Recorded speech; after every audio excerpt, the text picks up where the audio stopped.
Hello everybody and welcome back to the Rodea the Sky Soldier playthrough. It's time for Chapter 11 and the start of World 3. It's not technically a world as I said before, but just treat it as a separate world because it's the separate level gimmick. But before then we've got, it's about 3 minutes of plot.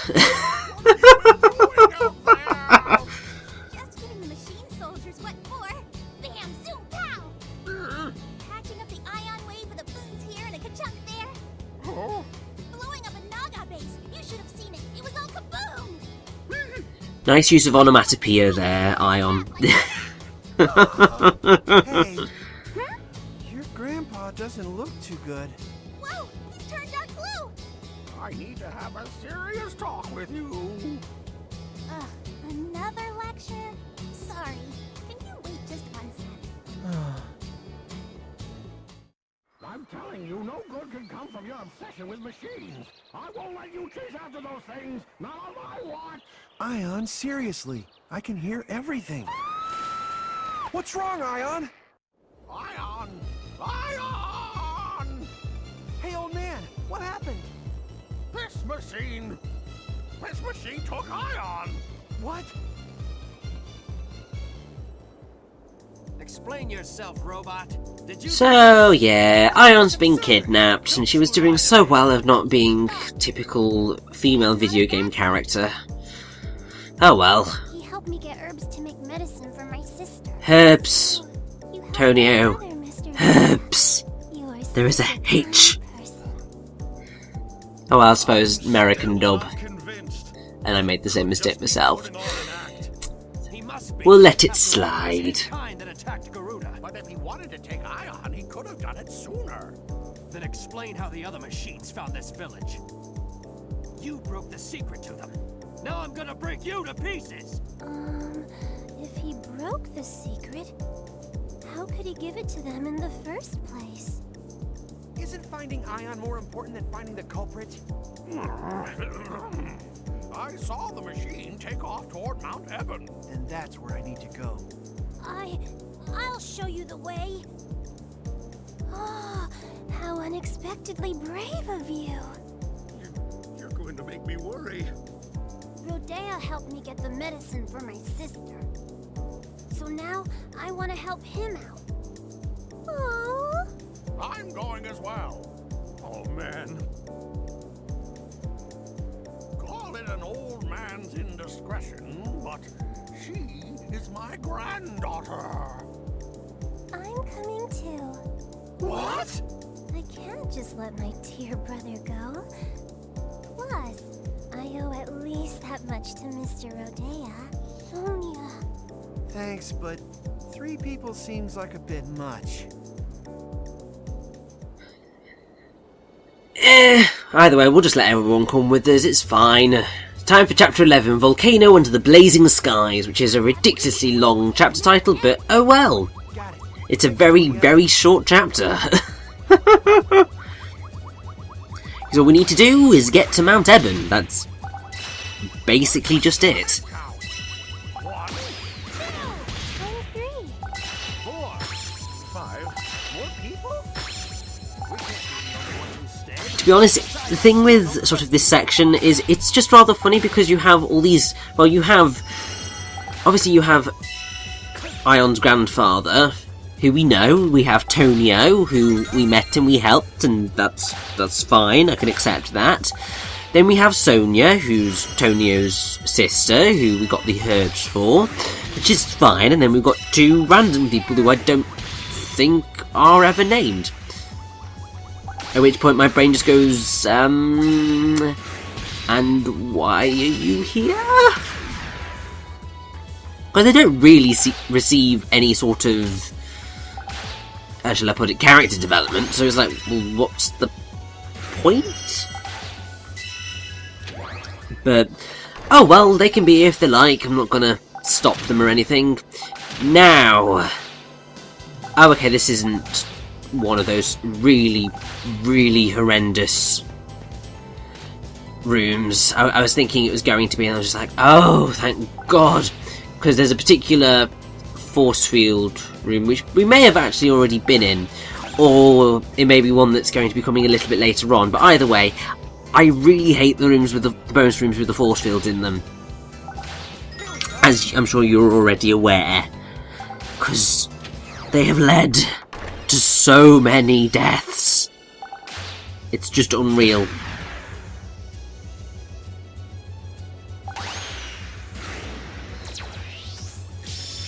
Not necessarily just in this particular run of the game. I mean more the first time I played through Rodea. In most instances in this playthrough, if I didn't think I could do it, I just left it. There's one notable instance where that was simply not the case, but I will get to that when I get to that. It's not going to be important for quite a while yet, I would have thought. I hope Mount Evan has enough room for all of us.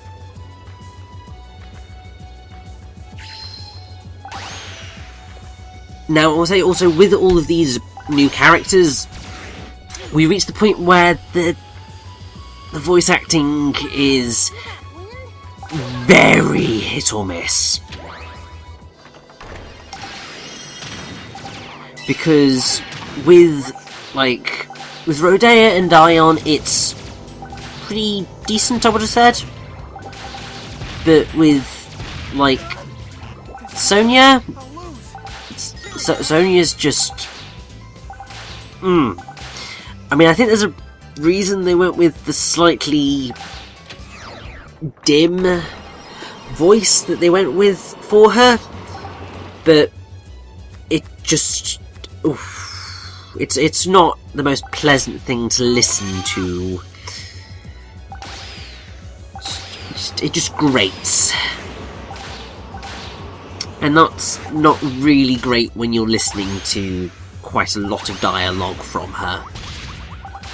The other guys are kind of passable, but I'm gonna say it's probably more to do with the voice direction than anything else.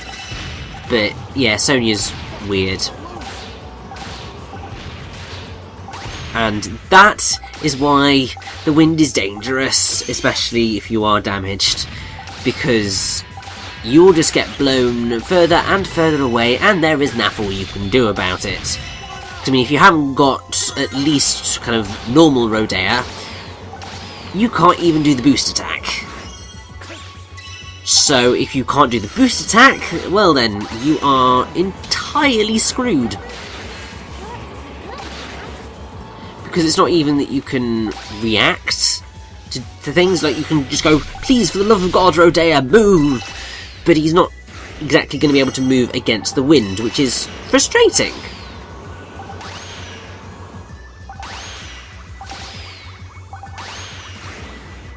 That octopus, maybe it can be used as a shortcut. And here's one of the few instances in the game, actually, where you have an option of how you want to tackle the situation. You have two paths, essentially. You have a long way up, and you have a short way up.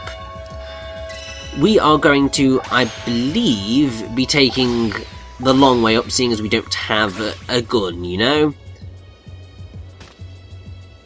Because if we did, then we could use the octopus. But we don't, so... tough luck for me, I suppose.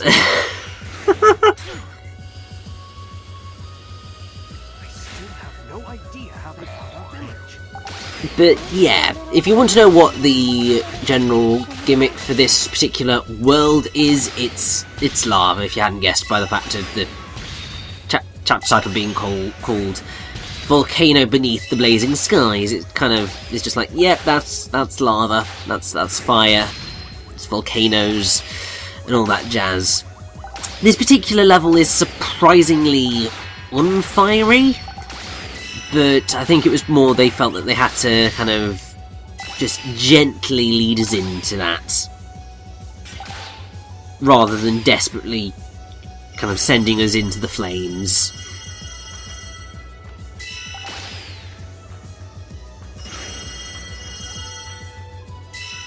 yep, there is no way in hell I'm having enough gravitons for that, so let's just continue forward. And pretty much hitting that leads us to the final arena. All we need to do here is just beat up all the enemies, and then chapter's over. As I told you, there's very, very little to do in this chapter. It's so short. Like, I think I remember playing it for the first time and just thinking, oh, it's over. And I was just getting kind of settled in there. But, I mean, my main problem with it is that, in terms of the narrative, it's a, well, as you will see, it's a very weird place to stop. And generally, that is my major misgiving with the kind of pacing of Rodea. Is that we're just going to get to the top of Mount Eben, and then they're going to go, rightio, that's the end of the chapter. Whereas it feels like we haven't really accomplished much in this chapter. Like, Ion got kidnapped. That's basically just it.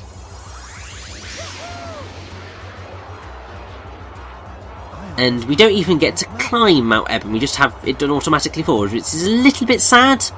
It's a cool shot, mind, when, you know, you can actually see where you're facing. But either way, it's just like, just want a little bit more substance to my chapters in terms of their narrative, and for them to end when they feel like they need to end, rather than kind of cutting us short, which I feel this particular chapter does. And pretty much all of the chapters before the boss chapters. But we'll get back onto those in a few parts when we get to the next boss, which is chapter 15. But anyway, let's move on to chapter 12.